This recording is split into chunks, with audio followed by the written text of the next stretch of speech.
Hezbollah का Israel के Haifa शहर पर हमला, 10 घायल, मिलिट्री बेस को भी निशाना बनाया। लेबनान में ग्राउंड ऑपरेशन में इजरायली सैनिक की मौत। हिजबुल्लाह ने रविवार रात इजराइल के हाइफा शहर पर हमला किया। अल जजीरा के मुताबिक हिजबुल्लाह ने पहली बार उत्तरी इजराइल के इस शहर को निशाना बनाया है। इसमें कम से कम 10 लोग घायल हुए हैं। लोगों को छर्रे और कांच से चोटें आई हैं। सभी को नजदीकी हॉस्पिटल में भर्ती कराया गया है। हिजबुल्लाह ने तिबेरियस शहर पर भी हमला किया। इसमें एक शख्स घायल है। वहीं हिजबुल्लाह ने कहा कि उसने इजराइल के कामिल मिलिट्री बेस को भी निशाना बनाया है। इजरायली अधिकारियों ने कहा कि हिजबुल्लाह ने रविवार को लेबनान से 120 से ज्यादा रॉकेट्स दागे। लेबनान में इजरायली सैनिकों का हिजबुल्लाह के खिलाफ ग्राउंड ऑपरेशन जारी है। टाइम्स ऑफ इजराइल की रिपोर्ट के मुताबिक रविवार को लेबनान की बॉर्डर पर हमले में 2 इजरायली सैनिकों की मौत हो गई। इस अटैक में 2 सैनिक भी घायल हैं।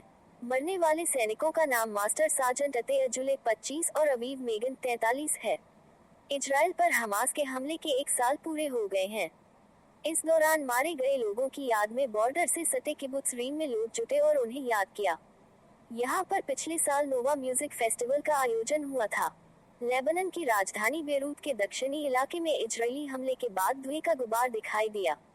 लेबनान के बेरूत में इजरायली हमले के बाद एक बिल्डिंग से धुआं उठता हुआ दिखा। बेरूत के दहियाह में हमले के बाद कई गाड़ियां पूरी तरह से चल गईं। हिजबुल्लाह ने जवाबी कार्रवाई में इजराइल के हाइफा शहर में 15 से ज्यादा रॉकेट दागे। इसमें 6 लोगों के घायल होने की खबर है। गाजा में एक मस्जिद पर हमले में कम से कम 19 लोग मारे गए। इजराइल हिजबुल्लाह संघर्ष से जुड़े अपडेट्स देखने के लिए नेतन्याहू बोले, हमास के हमले के बाद इजरायली नागरिक शेरों की तरह उठ खड़े हुए।